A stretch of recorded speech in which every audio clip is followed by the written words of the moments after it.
Dear মমলৈ সকলোকে স্বাগতম। আজি মই MA 4th সেমিষ্টাৰ অসমীয়া ডিজাৰ্টেশ্যনৰ ওপৰত এটা ভিডিঅ' লৈ আহিছোঁ। 1 নম্বৰ বিষয় নিৰ্বাচন কৰক। বিদ্যায়তনিক গুৰুত্ব থকা ভাষা সাহিত্য সমাজ বা সংস্কৃতিৰ আপোনাৰ পচন্দৰ বিষয়টি নিৰ্বাচন কৰি লওক। 2 নম্বৰ প্ৰস্তাৱ তৈয়াৰ কৰক। বিষয়টোৰ উদ্দেশ্য গুৰুত্ব ঠিক কৰি লওক। গৱেষণাৰ প্ৰশ্ন ঠিক কৰি লওক। তাত্ত্বিক কাঠামো নিৰ্ধাৰণ কৰক। অধ্যায় বিভাজন কৰক।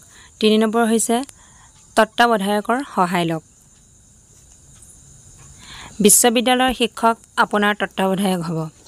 তেওঁ আপোনাক বিষয় নিৰ্ধাৰণ, তাত্ত্বিক দিশ আৰু অধ্যায় বিভাজন তথা সম্পাদনাত সহায় কৰিব। যদি তত্ত্বাৱধায়কজন বিশ্ববিদ্যালয়ৰ বাহিৰৰ হয়, আপোনাৰ গৱেষণাৰ লগত তেওঁ স্বাক্ষৰ কৰা তেওঁৰ বিস্তৃত বায়'ডাটা সংলগ্ন কৰি দিব। গৱেষণাৰ গ্ৰন্থ প্ৰস্তুতৰ আৰ্হি। ভাষা অসমীয়া ভাষাত লিখিব।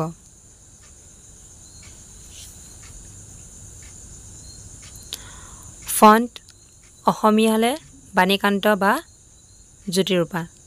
যদি ইংৰাজী আখৰ লিখিব লাগে টাইমছ নিউ ৰোমান।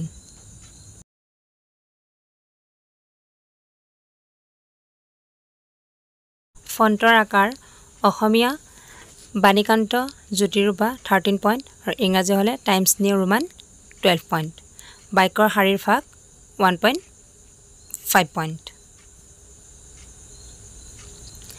পৃষ্ঠাৰ আকাৰ A4 আকাৰৰ কাগজত দুইফালে প্ৰিণ্ট কৰিব। মাৰ্জিন বাওঁফালে 1.5 ইঞ্চ, অন্য 1.2 ইঞ্চ। MS ৱৰ্ডত ওপৰত দিয়া আৰ্হিত ইউনিকোডত অসমীয়া ভাষাত আপোনাৰ গৱেষণা গ্ৰন্থ টাইপ কৰি প্ৰিণ্ট কৰি বন্ধাই লাগিব। হাতে লিখা গ্ৰন্থ গ্ৰহণ কৰা নহ'ব। বাণীকান্ত ফন্ট অসম প্ৰকাশন পৰিষদৰ ৱেবছাইটৰ পৰা ডাউনলোড কৰিব পাৰিব। অধ্যায় বিভাজন এনে হ'ব পাৰে। 1 নম্বৰ অৱতৰণিকা।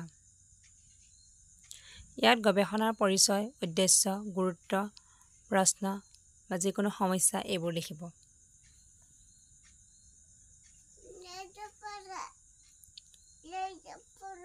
2 নম্বৰ তাত্ত্বিক কাঠামো।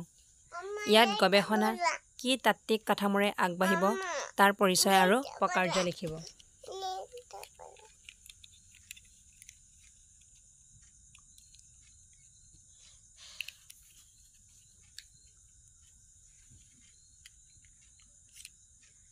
3 নম্বৰ মূল আলোচনা। ইয়াত গৱেষণাৰ মূল কথাখিনি বিতংকৈ আলোচনা কৰিব। প্ৰয়োজন হ'লে উপ অধ্যায়ত বিন্যাস কৰি ল'ব।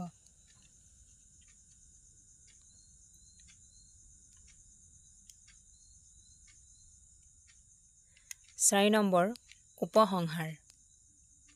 ইয়াত গৱেষণাৰ সিদ্ধান্তসমূহ থাকিব।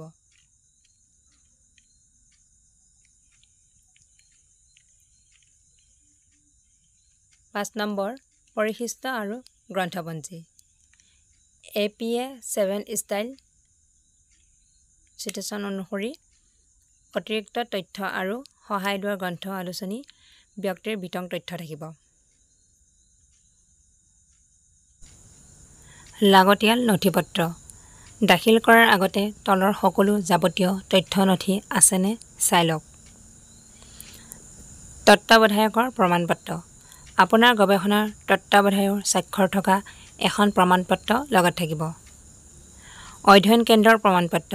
আপুনি যে সেই অধ্যয়ন কেন্দ্ৰৰ হয় তাৰ বাবে আপোনাৰ ওচৰত থকা অধ্যয়ন কেন্দ্ৰৰ নাম উল্লেখ থকা পত্ৰ লগত দিব। যেনে এনৰলমেণ্টৰ পত্ৰখনৰ কপি এখন দিলে হ'ব। নকল। আপোনাৰ গৱেষণা মৌলিক হ'ব লাগিব। যদি অন্য কাৰোবাৰ পৰা নকল কৰে তেন্তে আপোনাৰ গৱেষণা নাকচ কৰা হ'ব।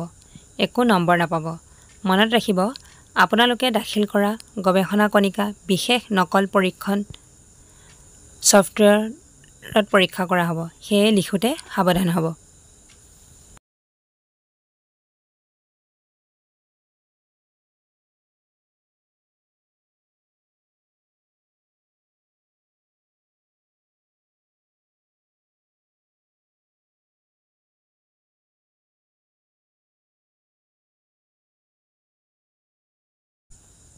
গতিকে এই কণিকা গৱেষণা খুবেই গুৰুত্বপূৰ্ণ।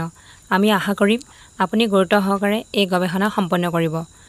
নিজৰ ভাল লগা আয়ত্তত থকা বিষয় নিৰ্বাচন কৰিব আনন্দৰে গৱেষণা কমিটি সম্পন্ন কৰিব যদি মনত প্ৰশ্ন আছে তত্ত্বাৱধায়ক শিক্ষক আপোনাৰ অধ্যয়ন কেন্দ্ৰৰ সৈতে যোগাযোগ কৰক অধিক তথ্যৰ বাবে বিশ্ববিদ্যালয়ৰ ৱেবছাইটত